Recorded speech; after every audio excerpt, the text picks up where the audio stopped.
teaches Peter to read. Heidi, an 8-year-old girl, lived with her grandfather high up in the mountains of Switzerland. Her friend Peter was a goat herd. Read how Heidi teaches the English alphabet to Peter. With flashing eyes, Heidi stood facing Peter and said threateningly, "If you will not learn as I want you to, I will tell you what will happen. You know your mother has often spoken of sending you to a school in Frankfurt where children must learn to read." Heidi went on to tell Peter that there are many teachers in the school in Frankfurt who are not kind like the teachers in Dorfli. The teachers in Frankfurt wear black and walk around with sticks. Peter felt a cold shudder run down his back. "I do not want to go to Frankfurt. I want to stay here with you." "Then you must learn," said Heidi. "I will teach you.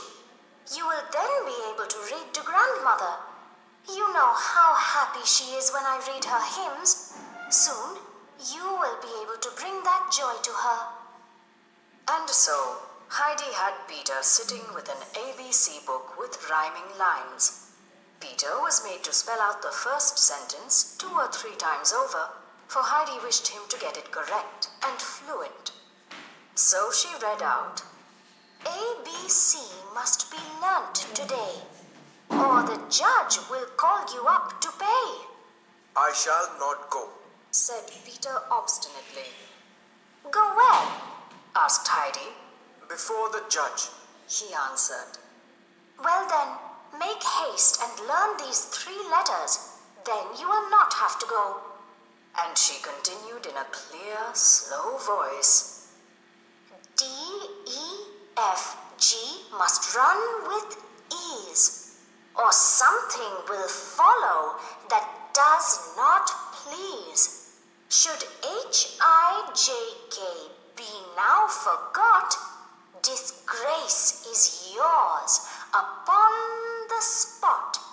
And then L, M must follow at once, or punished you will be for a sorry dunce.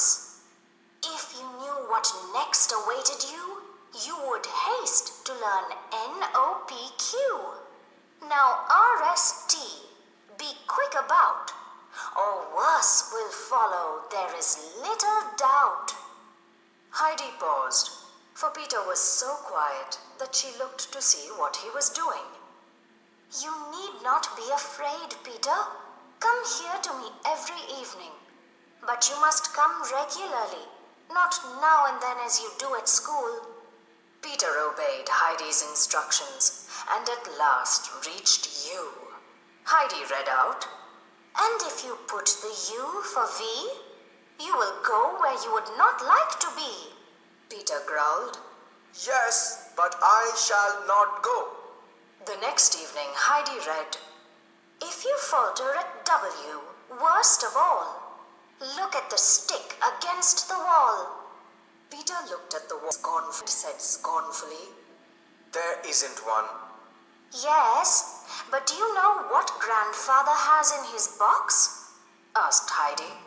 Peter knew that there was a thick stick in the box and immediately moved on. "Then comes the X for you to say, or be sure you will get no food today." Peter looked towards the cupboard where the bread and cheese were kept and said crossly, "I never said that I should forget the X." "That is right.